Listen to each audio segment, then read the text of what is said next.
Wat 'n kosbare voorreg is dit om weer vandag so met julle te kan praat. Ons het in die afgelope paar weke het ons dit gehad dat soveel mense dit nou voorspel het ten opsigte van die koms van die Here. En ek weet dat ons nou moeg is vir die onderwerp. Dat ja, daar mense is wat nou gesê dit gaan gebeur, dit het nie gebeur nie en eintlik dit maar valse profete is.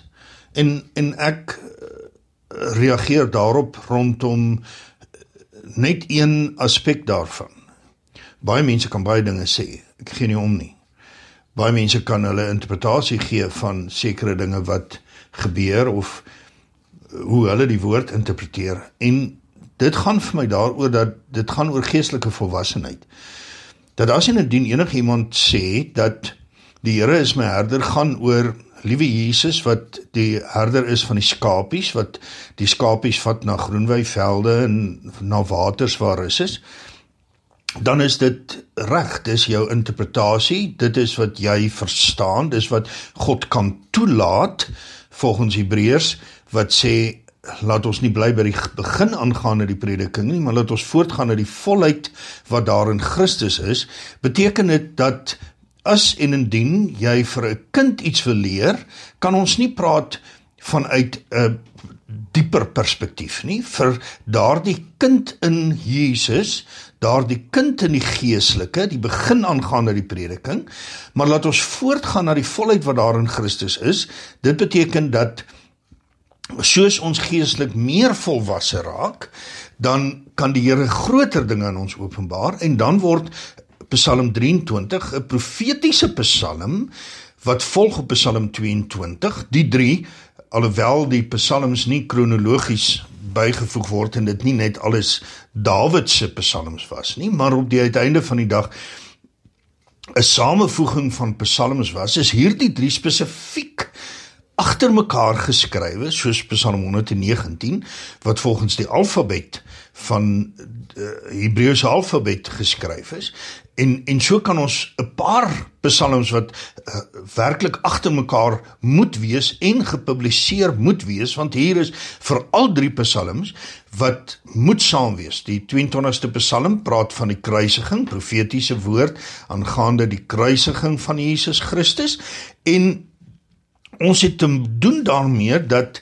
Jesus Christus se woorde aan die kruishout van Golgotha by herhaling genoem word in die 22ste psalm, waar hy sê, my God, waarom het U my verlaat, hulle die lot oor my gewaad, hulle trek hulle lippe saam, alles wat geprofeteer was in Jesaja word weer eens geprofeteer hier, U lê my neer in die stof van die dood. Dit is alles woorde wat aan die kruishout van Golgotha deur Dawid geprofeteer was, wat sou plaasvind. En dan in die 23ste psalm, is dat Dawid dan sien dat nou die Here ons herder kan wees, wat beskryf word in Johannes, die 12de, 13, 14de hoofstuk, waar Jesus dan vir ons die herder word. Dat hy vir ons die ene word wat die deur is waardeur ons kan gaan na die Vader. Hy word die herder wat ons lei na 'n beter posisie, Psalm 16, dat ons ons erfenis vir ons mooi kan wees, ons erfenis vir ons die beste kan wees, soos wat Paulus dit oor en oor sê. En op die uiteinde van die dag dan gaan ons tafel berei word voor ons vyande, ons gaan vir ewig lewe saam met Jesus Christus, en dan kom hy in die 24ste psalm en hy sê, wie kan nou op hierdie heilige berg gaan? Wie kan hierdie belewenis hulle eie maak, wat in Psalm 22 en Psalm 23 geprofeteer is? Hulle is wat rein is van hart, wat op hierdie berg kan klim en met God kan praat en met God kan kommunikeer. So wanneer ek praat van hierdie dinge wat die afgelope tyd gebeur het en waarmee ek 'n probleem het, kan mense skrif miskien interpreteer op hulle geestelike vlak, en miskien is hulle maar nog net op die beginnersvlak. Miskien is hulle verder gevorder as wat ek is. My probleem, en ek sal my daarby staan, so ver as wat ek die teologie verkondig, en ek praat nie van 'n teologie, 'n leerstelling van 'n kerk of 'n leerstelling oor die eskatologie nie. Ek praat van die teologie, die theolos, logos, die theogoddelike woord. Wanneer ons praat daaroor, dan is my probleem wat ek het, is as mense sê die Here het vir my gesê dat A, B, C gaan gebeur. En dat dit noodwendig teenstrydig is met die woord, nommer 1, en dan, wanneer dit 'n individuele openbaring is, want die openbaring van die woord is vir elkeen. En as jy die gees van die Here het, het jy nie nodig, soos wat Jesus self gesê het, moenie vir julle vaders bymekaar maak nie, moenie vir julle leermeesters bymekaar maak, want ek is jou vader en ek is jou leermeester en ek sal vir jou die gees van die Here gee.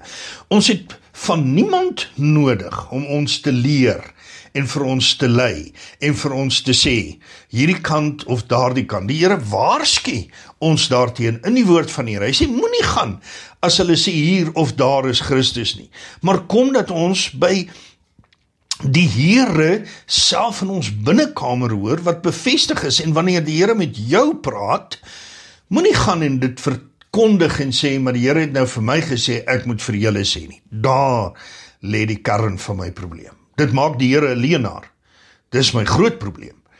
Want as en indien daar sekere dinge nie gebeur nie, beteken dit dat die Here vir jou gelieg het?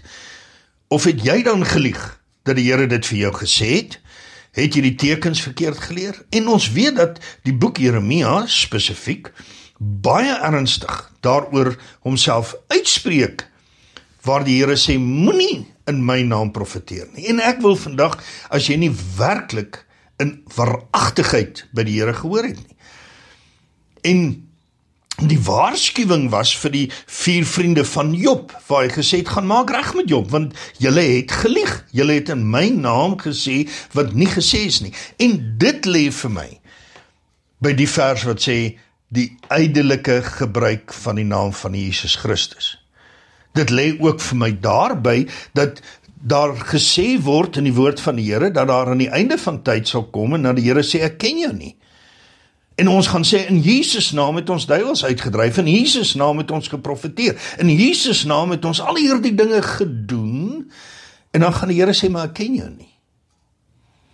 Want die ydelike gebruik van die naam van die Here is nie net op 'n TV of wanneer ons in 'n sekere taal gebruik, dit nuttig wanneer ons net dit verbaliseer binne 'n sin nie. Dit ook. Maar vir my gaan dit meer daaroor dat ons op die uiteinde van die dag sê die Here het gesê en hy het nie. En wees versigtig. Want soveel mense het al in my lewe na my toe gekom en geprofeteer en gesê, die Here sê, jy gaan hier na toe en daar na toe vlieg, en jy gaan hierdie doen, en jy gaan daardie dinge doen. Daar sit pastore in my praktyk wat sê, mense het gesê, of die Here het gesê, ek gaan groot dinge doen, en daardie groot dinge het nog nie plaasgevind nie. Vroue wat sê, die Here het gesê, ek gaan met hierdie en daardie persoon trou, en ek is nou nog nie getroud nie, ek is 43 en 45 jaar getroud. Die Here het gesê, ek moet met hierdie man of hierdie vrou trou, en my huwelik is net een groot gemors. Wees versigtig om te sê die Here sê, want te veel mense het gesê die Here sê, en dit is ver van wat die Here gesê het. Dit is maar 'n voorspelling wat jy maak. En wanneer ons kom by voorspellings, dan is dit demonies. So wees versigtig dat die duiwel ou nie gebruik om op die uiteinde van die dag sekere voorspellings te maak, wat ons in die naam van Jesus gaan doen, maar nie noodwendig Christus, Jesus self is nie. So bly maar by die woord, en bly maar by daardie plek in jou lewe, dat jy sê, dat die Here met my sal praat op enige vlak. En soos wat ek sê, miskien is ons nog by liewe Jesus is my herder, en dit is reg. Vir 'n kind kan jy nie meer vertel nie. Vir 'n geestelike kind kan jy nie meer vertel nie. Maar wees versigtig dat jy nie daarby bly nie, want die woord van die Here sê ook, dat ons dink, as ons geland het, arrived het, is ons op die gevaarlikste plek. Dis waarom Paulus dit beskryf. Hebreërskrywer skryf dit ook, dat as ons op 'n plek kom waar ons dink ons weet alles en gestagneer het, kan ons nie weer tot bekering kom nie. Dis die terugval. Want Matteus 5 leer vir my dat salig is hulle wat arm is van gees, en sodra ek leer, moet ek altyd weet dat daar nog iets meer is, want ons kan van God maar net 'n klein bietjie ontdek. Ons sal nooit alles weet van die Here nie. Hy is te groot. Hy is ver bo wat ons kan bid of dink. Hy is ver groter as wat ons ooit in ons menslikheid ooit kan dink. So daarom moet ons versigtig wees om namens die Here, of dan in Jesus naam, sekere dinge te sê. Wees liewer versigtig. Die Bybel sê die profetiese woord en al hierdie dinge gaan in elk geval verwelk, maar die liefde sal nie. So ons kan mense in liefde waarsku dat die koms van die Here naby is, maar ons kan nie sê dis hierdie datum en hierdie dag nie, en dit is my interessant dat ek tong in die kies vir baie van hierdie profete gesê het, is reg, as dan die Here kom, gee al jou geld vir my, ek sal na die wederkoms, as die Here dan wel gekom het, sal ek dan nou maar aangaan in die gemeente, of as hy nie gekom het nie, sodat ek kan aangaan, want as jy glo dat die Here jou gaan wegneem, het jy mos nou nie al jou aardse besittings nodig nie, en snaaks dat geen profeet hulle rykdomme met my gedeel het nie. Iemand het 'n karre vir my gegee en gesê ek het dit nie meer nodig nie. So het ons geglo net tot op 'n punt. Put your money where your mouth is, het iemand in die verlede gesê. Maar ek wil 'n ander invalshoek hê. Jesus Christus verwys self na 'n tyd wanneer die wederkoms gaan plaasvind, of wanneer die tyd naby is. Hy sê sal dit wees soos in die dae van Noag. En dan verwys ons maklik na die gedeelte waar sonde en ongeregtigheid of mense dan lukraak aangaan met hulle lewe, hulle trou, hulle gaan in besigheid, hulle doen alles en hulle gee nie ag daarop dat die einde naby is nie. En dit is goed, dit is so, maar ek wil 'n verklaring maak en sê in die laaste 2000 jaar of in die laaste tyd van Noag se tyd af het sonde maar net weer toegeneem, en sou dit nie Jesus se enigste verwysingsraamwerk is nie, alhoewel ons weet dat sonde nou in hierdie tyd waarin ons leef dramaties toegeneem het, en dat die mense hulle self ag as goddelike wesens, en dat ons nou 'n tyd ingaan waar die menseregte groter is as die woord, of menseregte groter is as God se wil.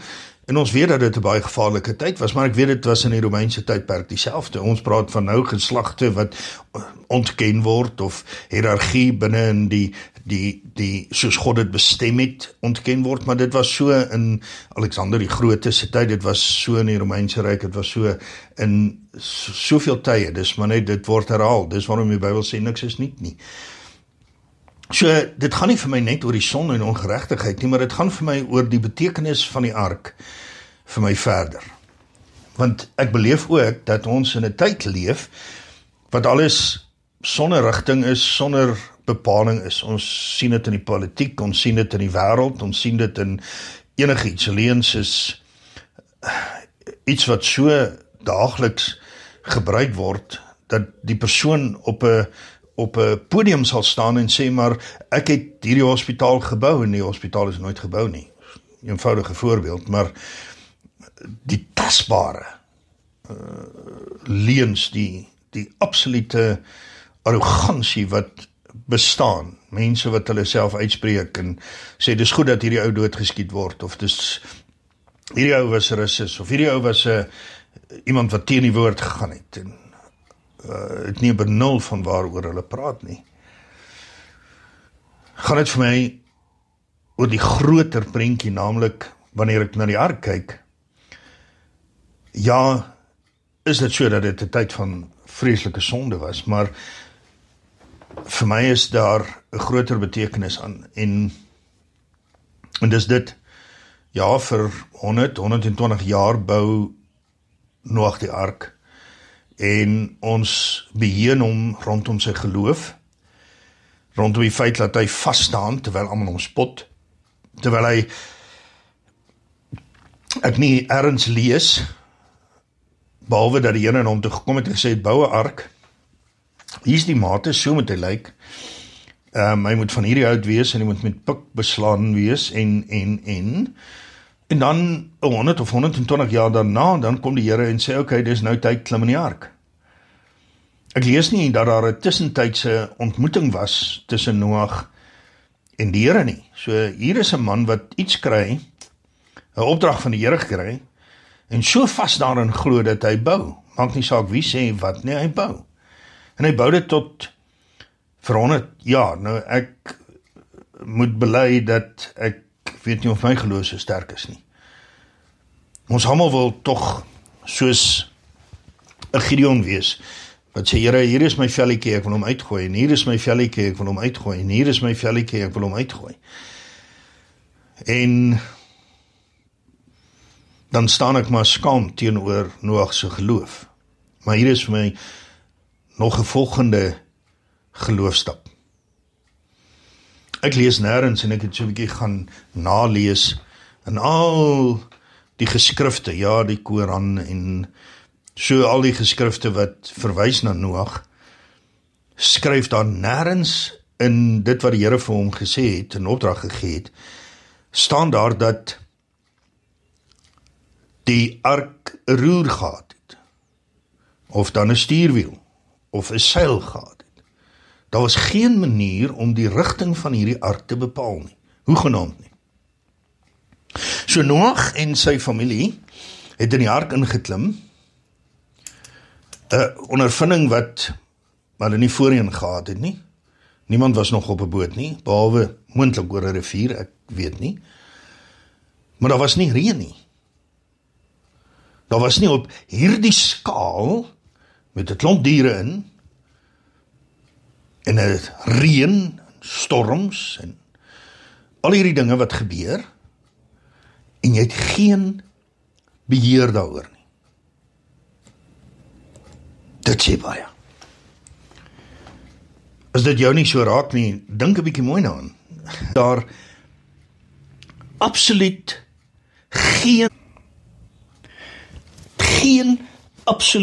geen beheer oor waarheen hierdie boot met jou gaan nie. Ek kan nie 'n seil optrek, as jy dan nie 'n ondervinding het van 'n seil nie, maar jy kan nie op die uiteinde van die dag 'n stuurwiel, miskien by die een venster uitloer en sê, ja, miskien moet ek in hierdie rigting in beweeg, of in daardie rigting in beweeg nie. Nee. Noag moes die Here in totaliteit vertrou het. En ek glo en ek sien dit in my lewe, ek sien dit in die bediening, na 35 jaar, dat ons in die verlede het ons beplannings gemaak en ons het in rigtings in beweeg en mense was verseker van hulle werk en hulle was verseker dat ons ten minste Desember vakansie gaan hou of die skole gaan so en so werk en as die kinders klaar is met skool, dan gaan hulle universiteit toe en dan trou hulle en hulle koop 'n huis en koop die eerste karretjie, of wat die geval ook mag wees. Vandag is dit chaos. Dit voel asof ons geen rigting na geen plek toe het nie. En ek glo dis nog soos in die hele wêreld. Ons sien dit in elke ekonomie, dis onvoorspelbaar op elke ekonomie, dis onvoorspelbaar in elke politieke kring reg oor die wêreld. Lande word ingeneem deur vlugtelinge, die vlugtelinge het groter status as wat die mense van die land het. Daar's net onregverdigheid en onverstaanbare dinge wat aangaan en ons weet nie wat en hoe nie. Dit is net vir ons 'n absolute onmoontlike saak om te probeer om hierdie goed bymekaar uit te kry. Om te probeer dit te verstaan. Om te sien hoe dit werk, daar is niks meer voorspelbaar. Ek sê vir iemand, ons kan half in die kerk nie beplan om volgende maand te ete te hou nie, want ons weet nie, is daar mense, werk die mense, gaan hulle hier wees, gaan hulle miskien hulle werk verloor intussen, en ons is nie negatief nie. Ons het absoluut geen voorspelbaarheid. Maar ek moet dit sê dat dit vir Noag die beste plek kon gewees het om te wees. Daar's nie 'n beter plek om te wees as in 'n ark op die storm, in 'n tyd wat jy glad nie, hoegenaamd nie beheer het nie verstaan wat rondom jou aangaan nie die storm kan beleef en sê, ek verstaan, as die reën so lê, of as die blitse so slaan, ek kan onthou, ons het altyd, tot dit is nou nie meer dieselfde nie, maar ek het altyd, het jy so gesien, die blitse slaan en die donder weer, en dan tel jy soveel af, en dan 'n blits en 'n donder weer, en dan het jy so halwe voorspelling van wanneer dit gaan begin reën, en as jy in Pretoria bly, of daai tyd die Transvaal, dan kon jy gesê, hierdie storm gaan so 20 minute wees, of hierdie storm gaan so 40 minute storm, of hierdie is 'n geelperske reën, dit gaan so 3 dae wees. Natuurlik in die Kaap is dit heeltemal onvoorspelbaar, ek het daar ook gebly, daar kan jy nie eers voorspel nie, want daar was ook op 'n tyd nie bliksemstrale en donder weer nie, nou is dit ook anders, maar daar's nie 'n manier wat Noag kon voorspel, hy dink dis wat gaan gebeur nie. Dit reën vir 40 dae en 40 nagte en hy's vir 'n jaar lang, 370 dae is hy op hierdie ark. Die woord van die Here sê hy het net een venster en een deur. As ek die tipe kan wegtrek of deurtrek, dan is daar net een deur, Jesus Christus, en daar's net een venster, die geregtigheid van die Here wat deurskyn, die son van geregtigheid wat deurkom. En ek vra myself die vraag af, is ons op daardie plek wat ons kan sê, ons het deur een deur gestap, Jesus Christus, en daar is vir ons net een lig, naamlik die geregtigheid van die Here, dat hierdie ark vir ons ook 'n tipe is van dood, want almal sterf daar rondom, hulle is amper in 'n kus, as ek dit so kan stel. Het jy gesterf vir jou eie wil en jou eie rigting en jou eie doel wat jy wil bereik, en sê, Here, seën my, want ek wil hierdie en daardie doen, of Here, ek maak vir my hierdie deur of daardie deur oop. En intussen gaan dit daaroor dat ek in hierdie tyd, in die eindtyd, is vir my die belangrikste teken, die belangrikste feit is, dat jy deur die deur gegaan het, dat jy toegelaat het, dat jy verseël is deur die Heilige Gees, deur God self, dat daar net vir jou een hoop en een venster en een son is, naamlik die son van geregtigheid, een lig, en dat jy absoluut in vertroue is, maak nie saak wat die dag van môre lê nie. Want dit het die Here toch gesê, bekommer jou nie oor die dag van môre nie.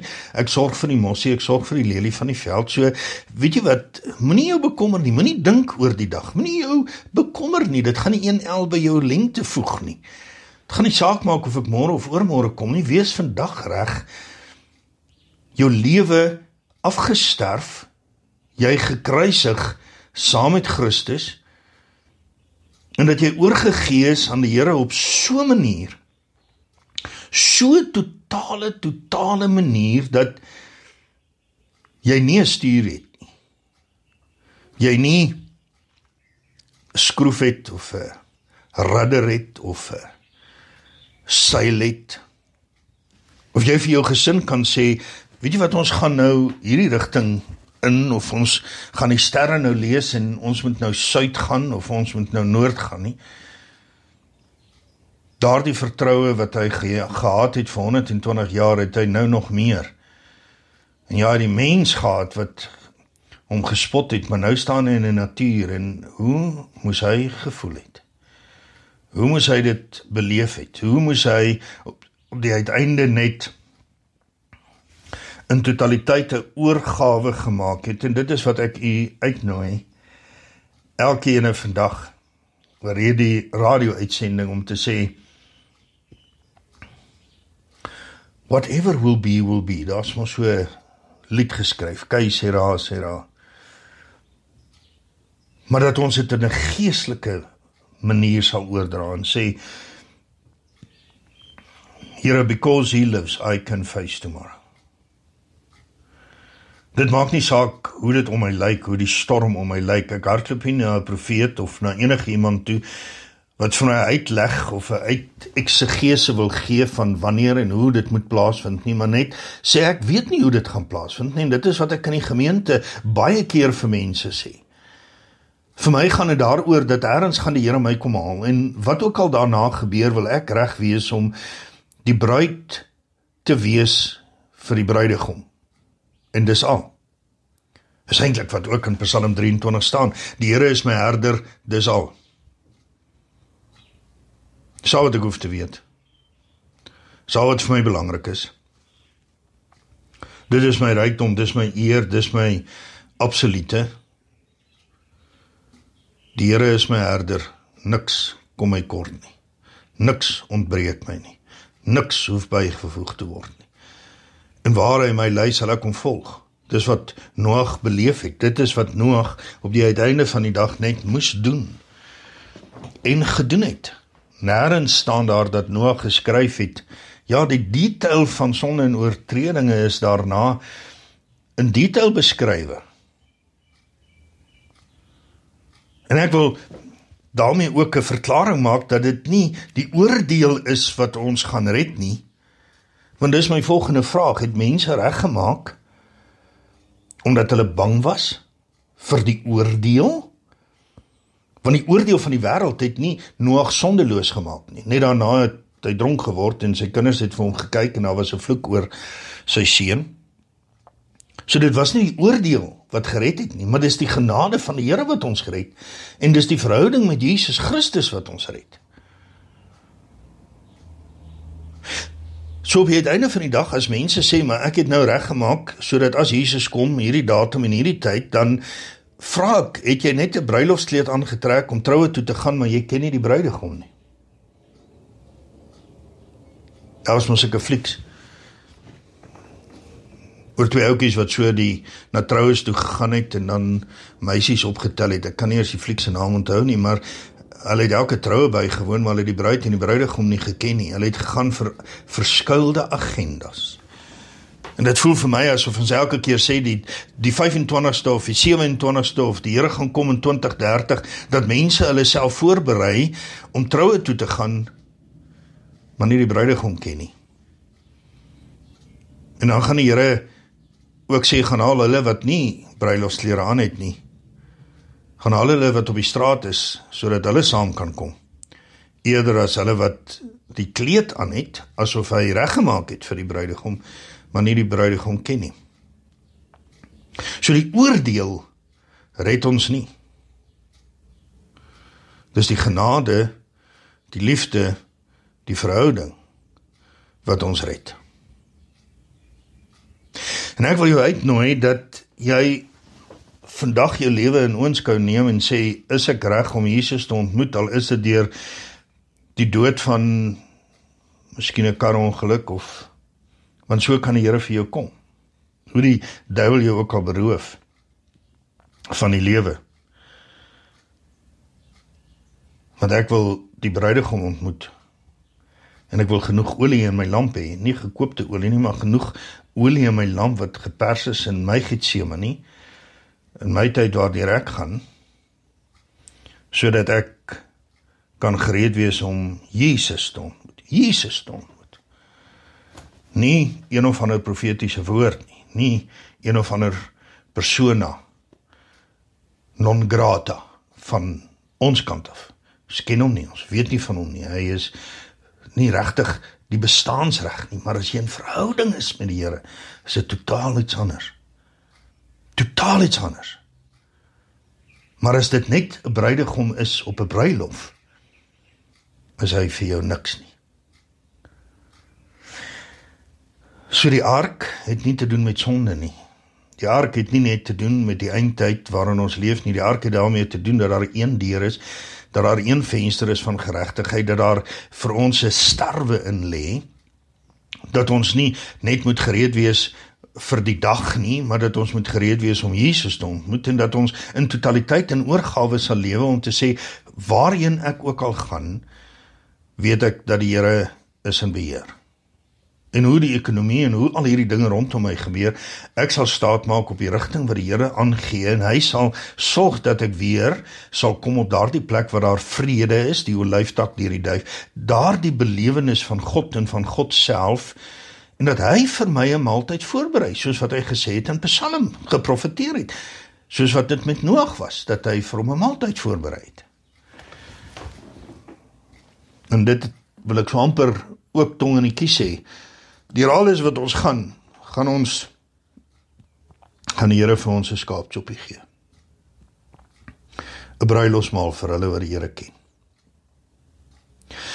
Ek is Kobus Erasmus van Curensha, en julle kan my skakel op 083-453-1660. Stuur 'n WhatsApp, dis maar die maklikste. Vreemde nommers antwoord mens nou nie meer vandag nie, as gevolg van al die spam wat aangaan.